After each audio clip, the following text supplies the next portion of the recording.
Pessoal, continuando, essa tabelinha aqui é um resumo de algumas diferenças do hematoma epidural e do subdural. Então, vamos lá. O epidural, na primeira coluninha, tem história de trauma e é muito comum ter fratura associada, certo? Enquanto o subdural não precisa ter fratura, geralmente tem só história de trauma.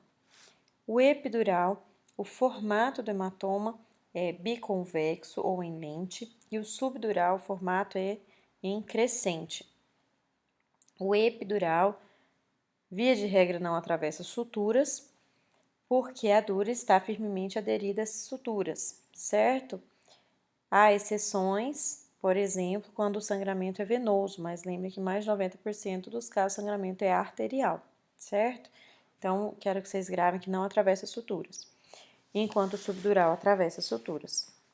O epidural pode atravessar a linha média e o subdural não atravessa a linha média, então não atravessa as pregas da dura mater, ok?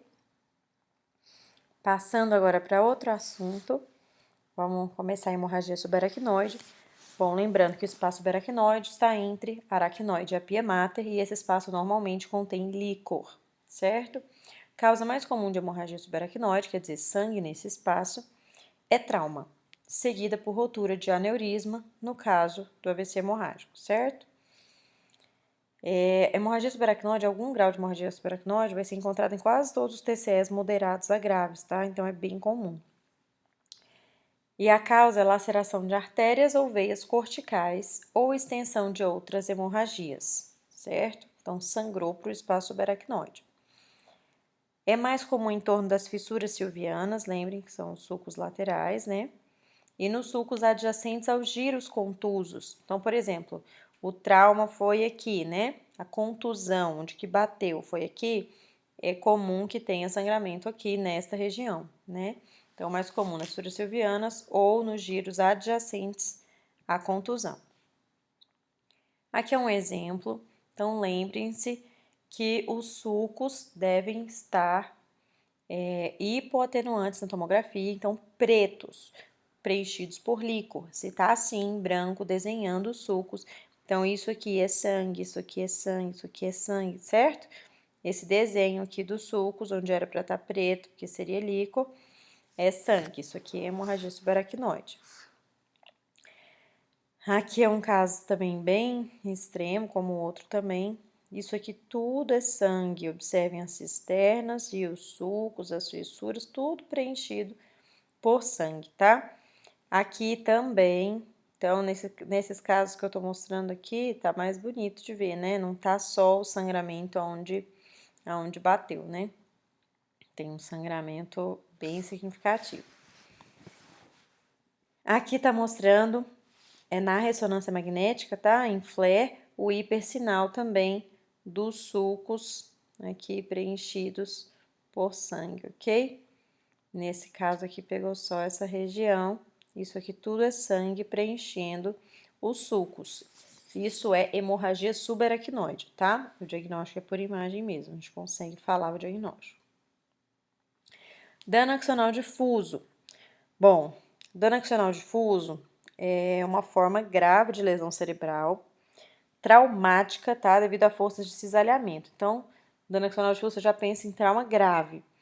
Geralmente por mecanismos de aceleração, desaceleração, determinando o estiramento axonal, certo? Locais mais comuns, substância branca subcortical, quer dizer, logo abaixo do córtex, corpo caloso e tronco cerebral nos casos mais graves. O que eu quero que vocês gravem é que a gente vai pensar em dano axonal difuso quando eu tenho uma discrepância clínico-radiológica.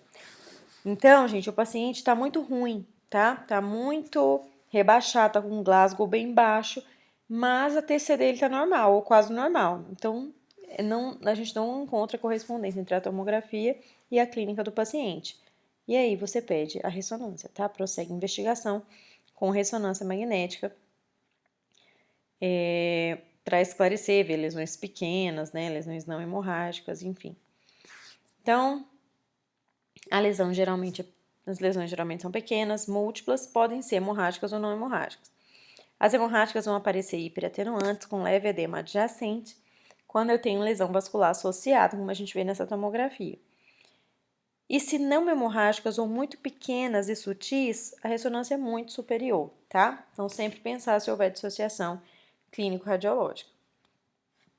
Aqui nessa imagem, então, a gente tem uma TC sem contraste. Esse paciente aqui sofreu um trauma fechado, grave, e a gente tá vendo edema cerebral difuso, então a gente tá vendo ventrículos reduzidos, os ventrículos estão aqui, tá? Tá no nível dos ventrículos, sim, mas eles estão mais colabadinhos, né? Com apagamento dos sulcos, das cisternas, das fissuras, tá? Então, edema cerebral difuso e a gente tá vendo focos de hemorragia, puntiformes ou lineares, né?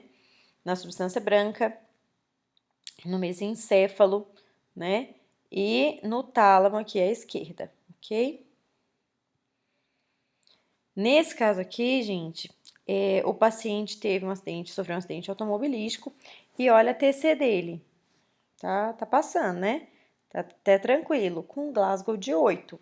Então, o paciente rebaixado com a TC normal ou quase normal vai para ressonância, tá? E na ressonância são vistas lesões mais sutis que não apareceram, né, na TC. Então, aqui a gente está vendo uma sequência T2 estrela, a gente está vendo esses foquinhos aqui de hipossinal, que são focos de artefatos de suscetibilidade magnética, indicando microsangramentos, certo? Por dano axonal difuso, ok? Nesse caso aqui a gente tem lesões maiores, mas pegando apenas o corpo caloso, né? Que é um lugar típico do dano axonal difuso, certo? Também visto na ressonância. Próxima lesão parenquimatosa, contusões cerebrais. Então, as contusões são lesões da superfície cerebral que envolvem a substância cinzenta, então é mais superficial, certo? Podendo atingir a substância branca subcortical contígua. Decorrente do trauma direto, ao contrário do dano axonal difuso. Então, o que é contusão? São basicamente as batidas no cérebro, tá? O local onde bateu. E muitas vezes vai ser visível nos exames de controle, mais visíveis depois, tá? No exame de controle do que no exame de imagem inicial. Local mais comum, lobos temporais e frontais. A lesão pode ocorrer por mecanismo de golpe ou contragolpe. Então, o contragolpe vai ser quando a gente vê contusão a 180 graus do local do impacto direto, que é o local do golpe, tá? E pode acontecer em todas as idades, certo? Então, a localização mais comum é essa aqui, lobos temporal e frontal, certo?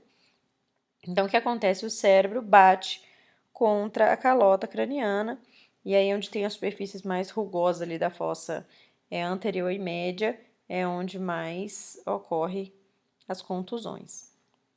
As lesões geralmente são maiores que a LAD, tem maior edema adjacente, como a gente está vendo aqui. E aqui também. Então, vejam as lesões hiperatenuantes com edema adjacente, né? Pegando lá bem superficial no córtex, certo?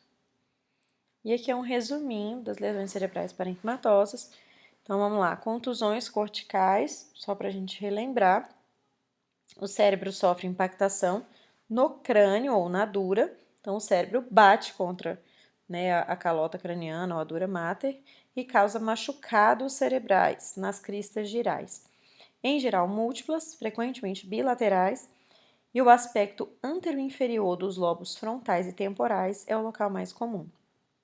Na imagem vai aparecer como hemorragia superficial, petequial e focal.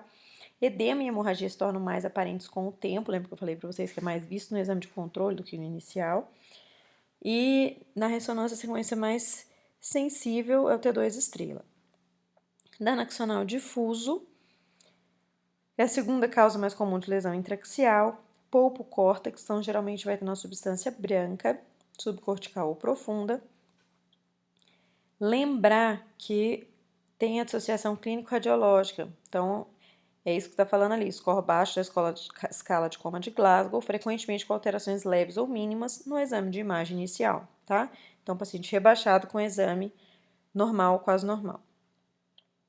Hemorragias petequiais, hemorragias profundas, petequiais e subcorticais são a ponta do iceberg.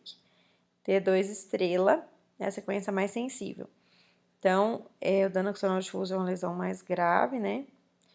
Ocorre estiramento do axônio, então geralmente são traumas graves que vão causar traumas mais intensos, né?